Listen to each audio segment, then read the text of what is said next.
नमस्कार साथीहरू, स्वागत छ तपाईहरुलाई हाम्रो च्यानल बुक समरी नेपालीमा, जहाँ हामी किताबका पानाबाट ल्याउँछौं जीवन, इतिहास र प्रेरणाका सन्देशहरू।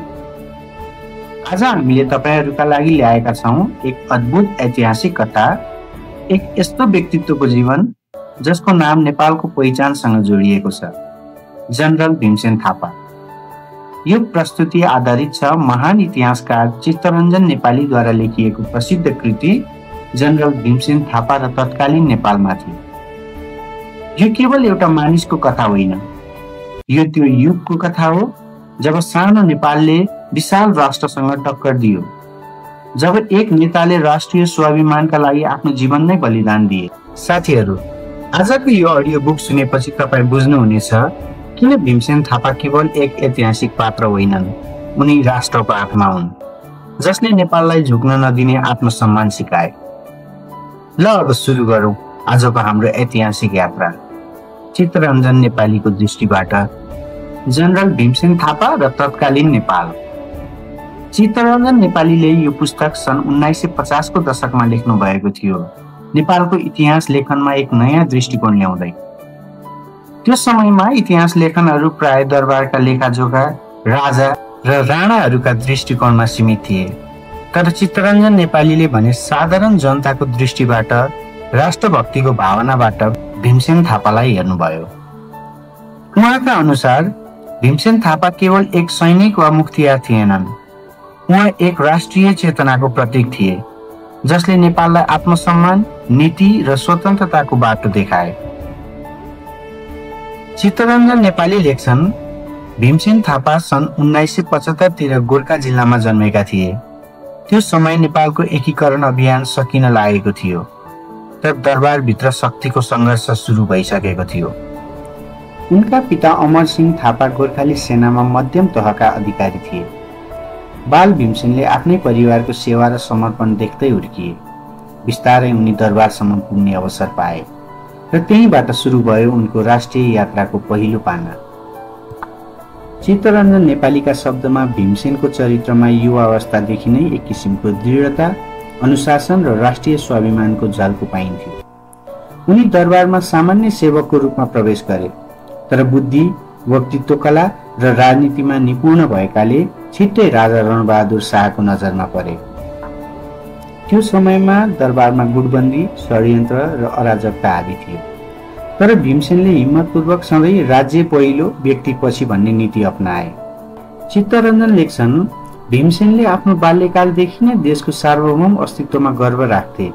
उनी भन्थे, नेपाल सानो हुन सक्छ, तर हाम्रो आत्मा ठूलो छ, र यही आत्माको बलमा भविष्यमा उनले नेपाललाई विश्वसामु एक स्वतन्त्र राष्ट्रका रूपमा उभ्याए। 1804 सालतिर जब रणबहादुर शाह पुनः सत्तामा फर्किए, भीमसेन थापा उनको निकटतम सल्लाहकार बने। चित्तरञ्जन नेपालीका अनुसार भीमसेनको उदय कुनै संयोग होइन, उनी समयले मागेका नेता थिए।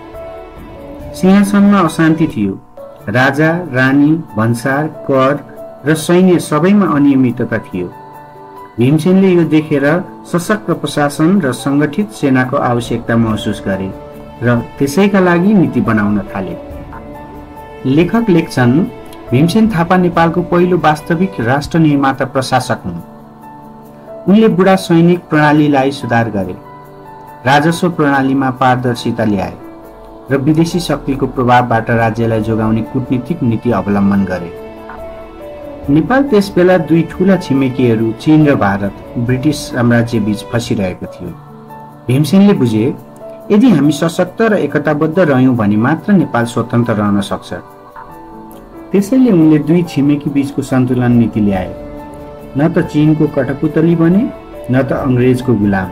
यो नीति चित्तरञ्जन नेपालीका अनुसार नेपालको विदेशी नीतिको पहिलो ढाँचा थियो। साथीहरू, अब हामी पुग्छौं नेपालको इतिहासको एक निर्णायक मोडमा, जहाँ राष्ट्रको अस्तित्व र एक नेताको कर्मबीचको सङ्घर्ष स्पष्ट देखिन्छ।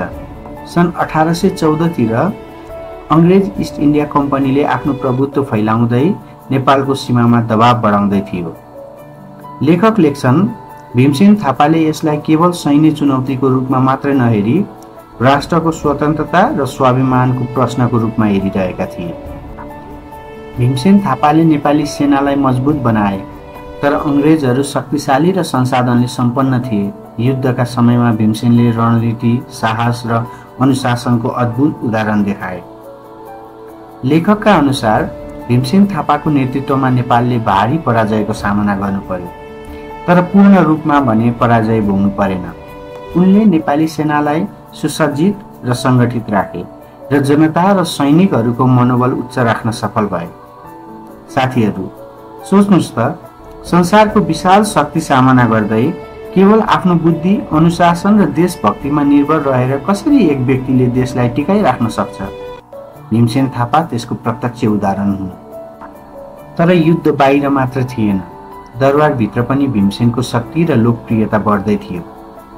लेखक लेख्छन्, राजा रानी, केही उच्च अधिकारी र ब्रिटिस कूटनीतिज्ञहरूले भीमसेनको खिलाफ षड्यन्त्र सुरु गरे।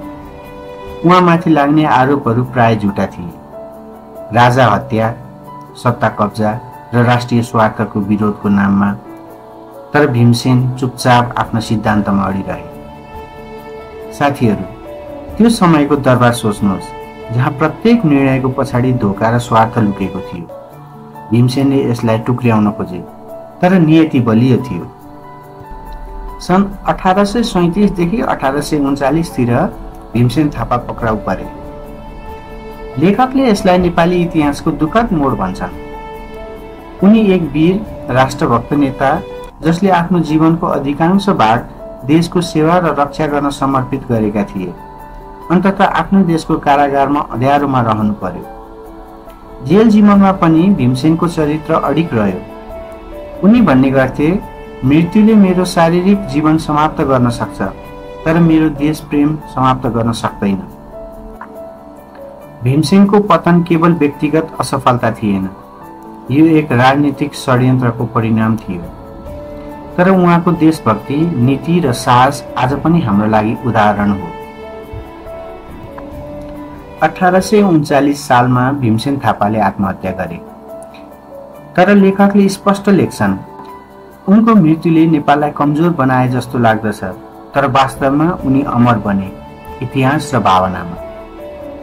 साथीहरू, भीमसेन थापा केवल सैनिक थिएनन्, उनी एक संवेदनशील, साहसी र देशभक्त नेता थिए। उनको जीवनले हामीलाई सम्झाउँछ, देश प्रेम केवल भाषणमा होइन, कर्म, नीति र बलिदानमा हुनुपर्छ। लेखक लेख्छन्, भीमसेन थापा केवल इतिहासका पानामा होइन, हरेक नेपालीको मनमा जीवित छन्। भीमसेन थापाको जीवन त्याग, सत्य र देश प्रेमको प्रतीक हो। उनले सिकाएका छन्, राष्ट्रप्रेमी बन्न देशको लागि मर्नु पर्दैन, देशका लागि बाँच्न जान्नुपर्छ। आउनुहोस्, हामी सबैले आफ्नो संस्कार, धर्म र देशलाई फेरि एकपटक सम्मान गर्न सिकौँ।